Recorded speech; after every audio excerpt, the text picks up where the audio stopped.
ఉద్యోగులకు good news. PF నిధుల ఉపసంహరణ ఇక మరింత ఈజీ కాబోతోంది.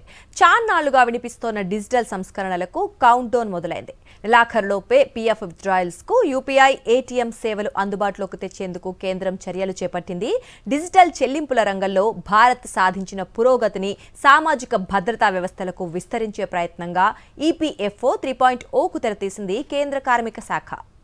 ఉద్యోగుల భవిష్య నిధి సంస్థ తన డిజిటల్ సేవలను మరింత విస్తరించే దిశగా కీలక అడుగు వేస్తోంది. ఈపీఎఫ్ఓ 3.0లో భాగంగా యూపీఐ యాప్లు, ఏటీఎంల ద్వారా నేరుగా పీఎఫ్ నిధులు విత్డ్రాయల్ సౌకర్యాన్ని ఈ నెలాఖరులోగా అందుబాటులోకి తీసుకురానుంది.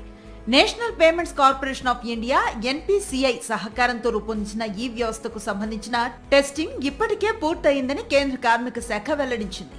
త్వరలోనే అధికారిక ప్రకటన వెలువడే అవకాశం ఉందని చెబుతున్నారు. కొత్త విధానంలో పీఎఫ్ ఖాతాలో ఉన్న మొత్తంలో 75% వరకు నిధులను వెంటనే బ్యాంకు ఖాతాలోకి బదిలీ చేసుకునే అవకాశం ఉంటుంది. మిగిలిన 25% రిటైర్మెంట్ కోసం సురక్షితంగా ఉంటుంది. యూపీఐ ద్వారా పీఎఫ్ విత్డ్రా చేసుకోవటానికి ఉమాంగ్ యాప్ లేదంటే ఈపీఎఫ్ఓ మొబైల్ యాప్లు అవసరం. యూఏఎన్, ఆధార్, ఓటీపీతో లాగిన్ అయి విత్డ్రా ఆప్షన్లో యూపీఐని ఎంచుకోవాలి. యూపీఐ ఐడి ఎంటర్ చేయగానే ఆధార్తో లింక్ అయిన మీ బ్యాంకు ఖాతాలోకి నగదు తక్షణమే జమ అవుతుంది.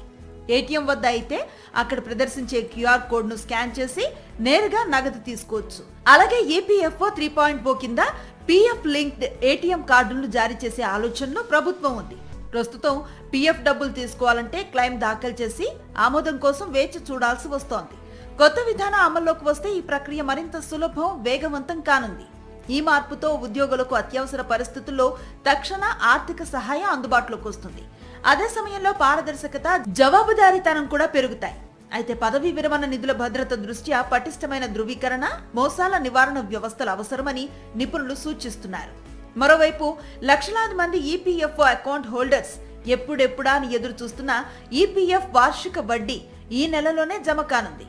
2025-26 ఆర్థిక సంవత్సరానికి సెంట్రల్ బోర్డ్ ఆఫ్ ట్రస్టీస్ ప్రతిపాదించిన 8.25% వడ్డీకి కేంద్ర ఆర్థిక శాఖ తాజాగా ఆమోదం తెలిపింది. వరుసగా 3వ ఏడాది ఇదే వడ్డీ రేటు కొనసాగుతుంది.